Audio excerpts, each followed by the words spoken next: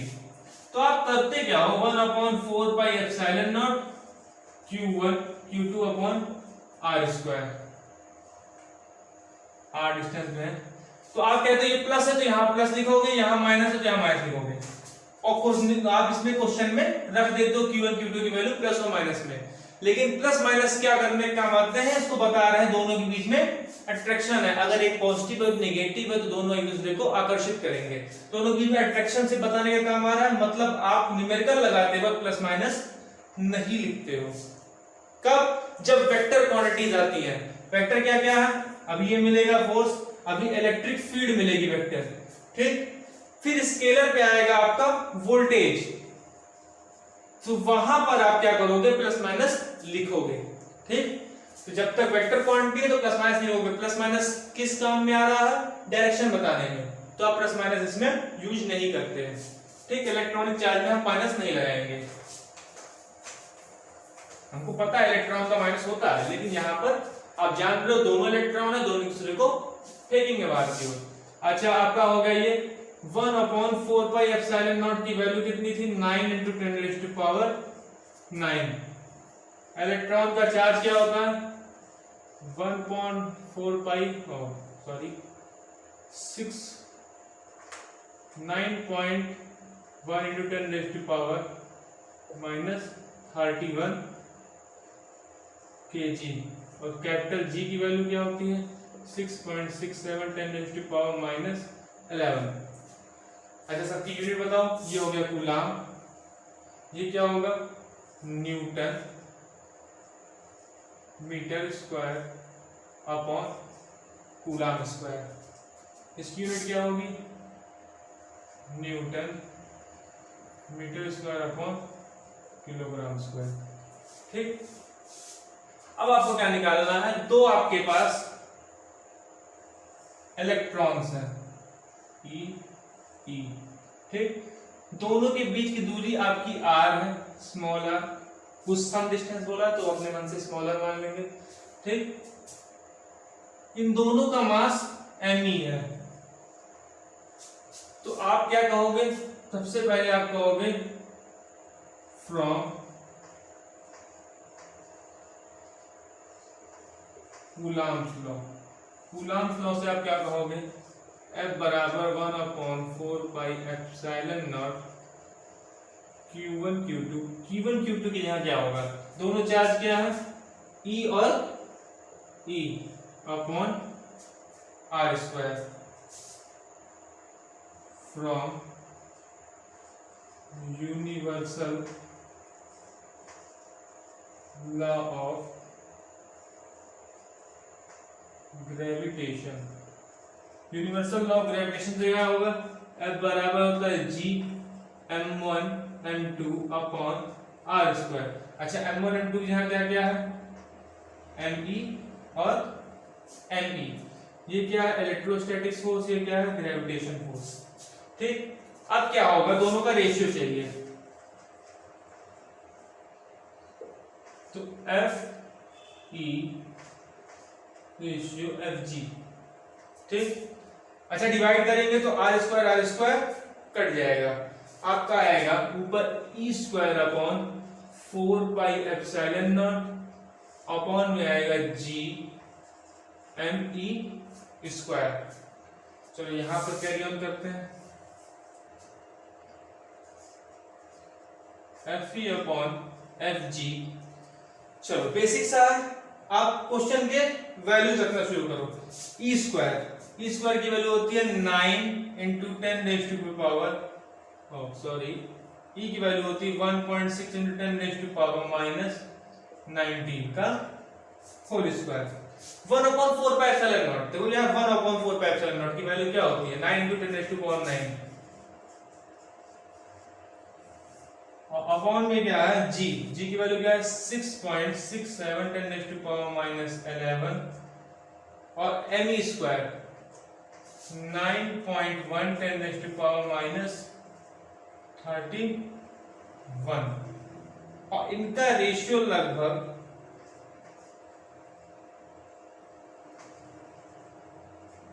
10⁻43 के आसपास आता है, ठीक, मींस आपका जो दो इलेक्ट्रॉन के बीच लगने वाला ग्रेविटेशन फोर्स का 10 की घात 43 गुना इलेक्ट्रोस्टैटिक्स फोर्स होता है, मतलब इतना ज्यादा होता है। तो इतना आपने इसको नोट कर लेना है, ठीक। और आप खुद से दो प्रोटॉन के लिए फॉर 2 प्रोटॉन्स के लिए आप इसको सॉल्व करोगे। अच्छा, 2 प्रोटॉन के लिए आपको जरूरत किसकी किसकी होगी? चार्ज तो उतना ही रहेगा, मास बदलेगा सिर्फ। मास ऑफ प्रोटॉन होता है 1.67 10⁻27 kg, ठीक। इसको यूज करके प्रोटॉन के लिए आप निकाल। अब कूलॉम्स लॉ पे न्यूमेरिकल लगाते हैं, तो इसमें सबसे पहले पॉलीगन टाइप न्यूमेरिकल लाते हैं।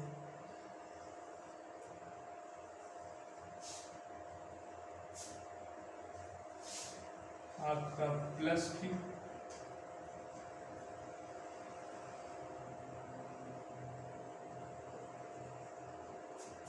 तीन चार्ज आपको दे रखे हैं,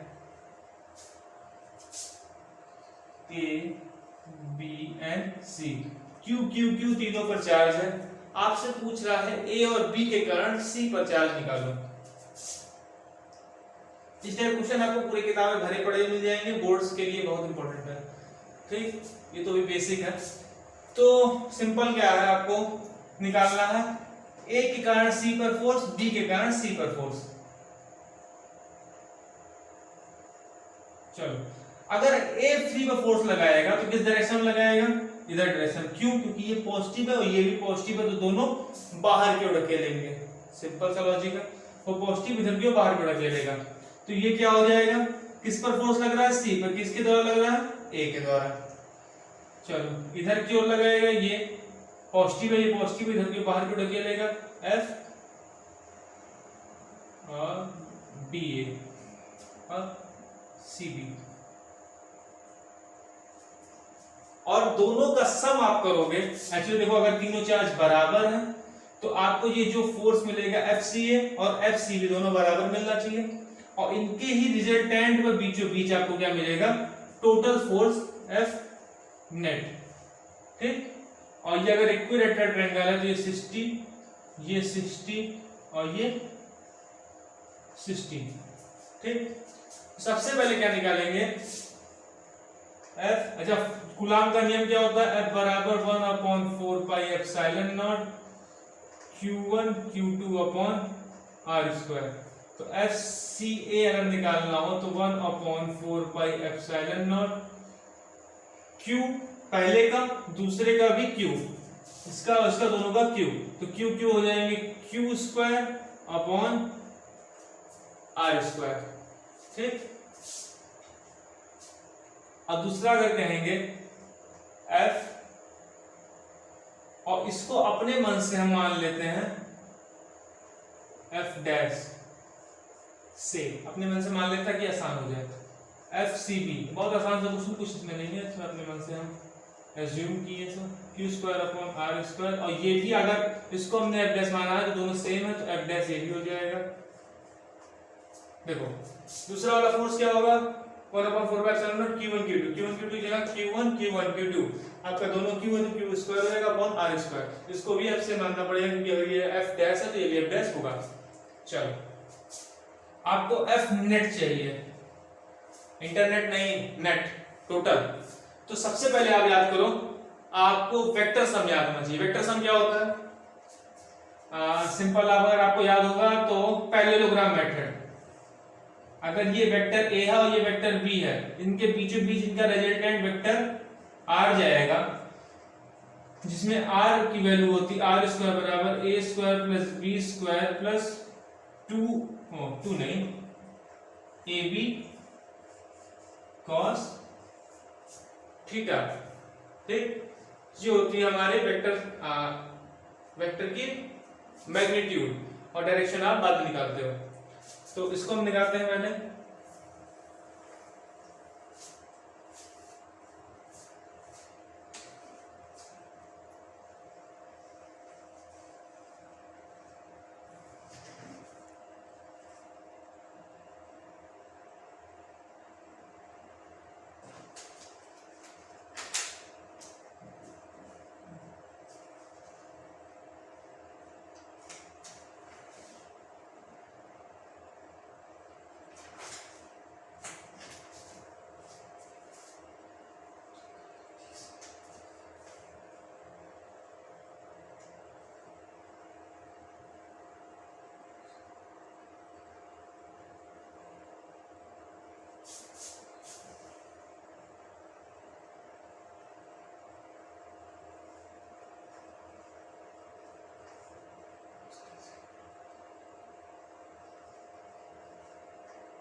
कोला से चंडीगढ़ चंडीगढ़ मनाली में।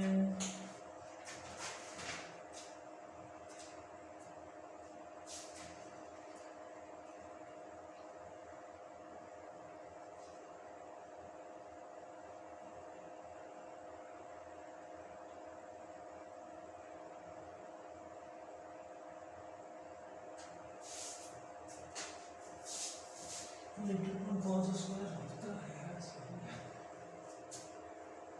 √3 आना चाहिए, √3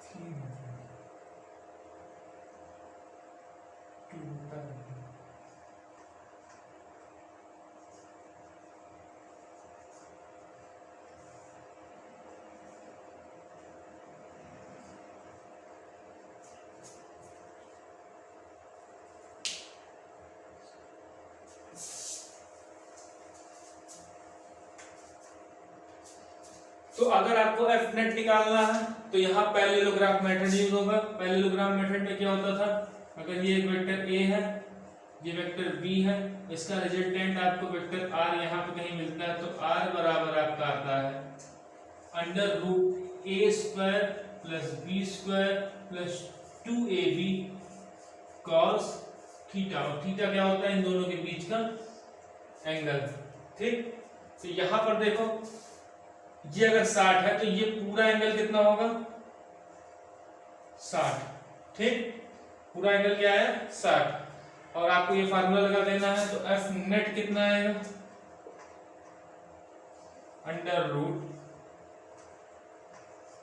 √FCA का होल स्क्वायर FCB का होल स्क्वायर + 2FCA FCB और cos कितना होगा, थीटा की वैल्यू कितनी, 60। FCA को हम f डैश मान चुके हैं, तो f डैश का होल स्क्वायर ये हो जाएगा f डैश का होल स्क्वायर 2f डैश। अच्छा, ये f डैश और ये भी f डैश, दोनों मिलकर क्या हो जाएंगे, f डैश का होल स्क्वायर। और cos 60 की वैल्यू होती है 1/2। f डैश का होल स्क्वायर, f डैश का होल स्क्वायर, f डैश का, तीन बंदे हैं तो 3f डैश का होल स्क्वायर √f डैश का होल स्क्वायर हट जाएगा तो ये f डैश हो जाएगा और आपका अंडर रूट लगेगा 3 पर। f नेट क्या आया, √3 f डैश। अगर आप डायरेक्ट लिख जाते हो तो 1/4 पाई एप्सिलॉन नॉट q²/r² और साथ में क्या होना चाहिए इसके, √3। ठीक जी, आपका बेसिक सा क्वेश्चन था, यहीं से स्टार्ट करते हैं। अब की आपके पास क्या है, एक स्क्वायर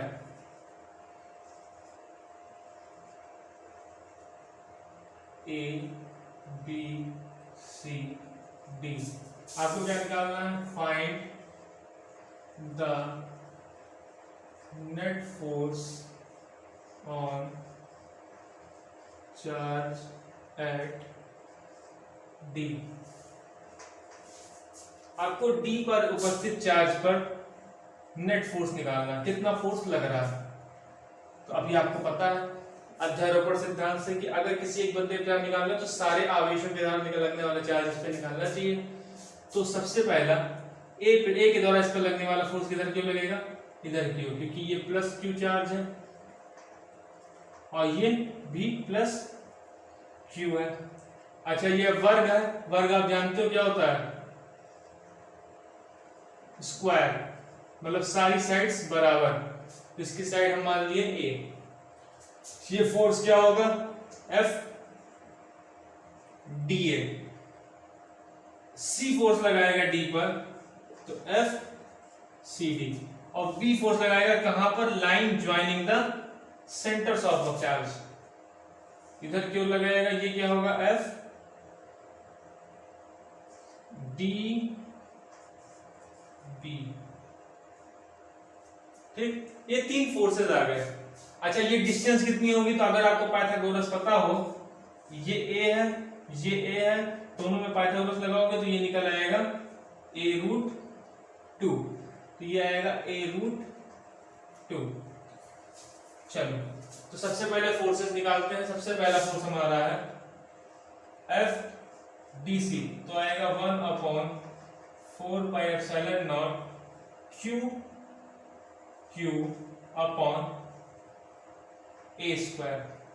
दोनों Q है, दोनों के बीच डिस्टेंस a²। अच्छा Q लिखने की जगह हम लोग Q² लिख सकते हैं। FDA तो 1/4πε0, ये भी हो जाएगा Q/a²। DC निकाला, ये दोनों के बीच डिस्टेंस a है, DC a Q² हो गया, और ये DA निकला, ये भी आपका ये आ जाएगा। थर्ड आपका है FDB, ये आएगा 1/4πε0 Q², Q दोनों है, डिस्टेंस चेंज आएगी, डिस्टेंस आएगी a√2 का होल स्क्वायर। ठीक, अब आपको वेक्टर सम करना है इसका, तो यहां पर थोड़ा सा आसान होने वाला है। क्यों? क्योंकि आप जानते हो ये आपका क्या है, डायगोनल, और डायगोनल कितना बनाएगा 45, क्योंकि दोनों साइड्स बराबर है। ये 45, तो ये 45 और ये भी 45 स्क्वायर्स है। तो आप कंपोनेंट तोड़ोगे। बेसिक यहां देखो ध्यान से,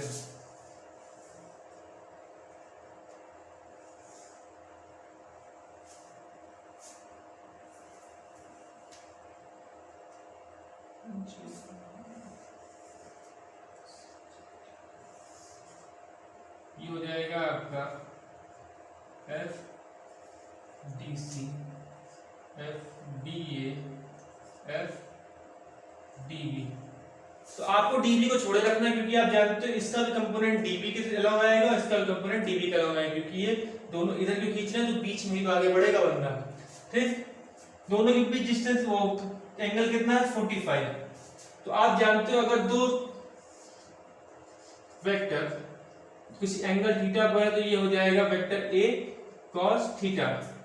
कैसे होगा आपको पता होना चाहिए। यहाँ पर एक राइट एंगल ट्रायंगल बना सकते हैं। राइट एंगल ट्रायंगल अगर बना, यहाँ पर अगर हम cos लेंगे, ये A हुआ, इसको अपने मन से x मान लो, इसको अपने मन से x मान लो, तो आप जानते हो x/a होगा आधार बटे कर्ण, और x बराबर आएगा A cos थीटा। तो अगर कोई भी साइड उससे एंगल उससे लग कर है, तो हमेशा वो cos बनती है, और दूर है मतलब उसके सामने एंगल के, तो वो हमेशा sin बनता है।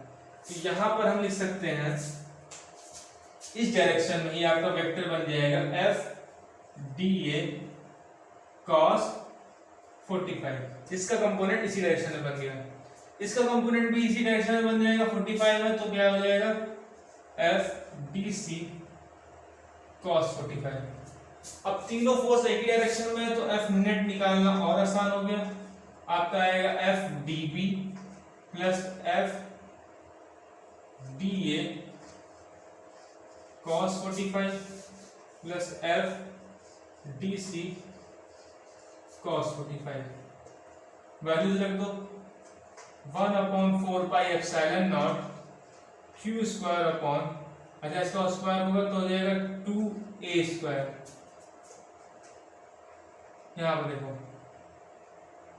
FDA 1/4πε0 Q²/a², और cos 45 की वैल्यू 1/√2, 1/4πε0 Q²/a² और 1/√2। अच्छा ये दोनों आपस में जुड़ेंगे, दोनों सेम क्वांटिटी है, दोनों का डबल हो जाएगा, तो आएगा 1/4πε0 Q²/a²। अच्छा छोड़ो ये सब कांसेप्ट, आप कॉमन ले लो, दोनों सब में कॉमन क्या है, 1/4πε0 Q²/a² कॉमन है। यहाँ आया 1/2, यहाँ आया 1/√2, और यहाँ आएगा 1/√2। ये 1/2 और ये हो जाएगा 2/√2, और ये √2 कैंसिल हो जाएगा, 1/2 प्लस √2। आंसर क्या आएगा 1/4 pi epsilon not q square upon a square. इतना आंसर आपका आएगा। ठीक, ओके बच्चों, आज के लिए इतना ही। और वीडियो पूरा देखने के लिए आपका धन्यवाद। और पढ़ते रहिए इसको, आप न्यूमेरिकल लगाते रहिए। न्यूमेरिकल में प्रॉब्लम होती है तो न्यूमेरिकल आप पूछ सकते हैं। अगर आपको व्हाट्सएप ग्रुप लिंक ज्वाइन करना है, अगर आप बाहर के बच्चे हैं व्हाट्सएप ग्रुप लिंक ज्वाइन करना है तो आप मेल कर सकते हैं। हम आपको लिंक भेजेंगे जिसपे आप व्हाट्सएप ग्रुप ज्वाइन कर सकते हैं और आप पर्सनली क्वेश्चंस पूछ सकते हैं। ठीक, आज के लिए इतना ही। जय हिंद।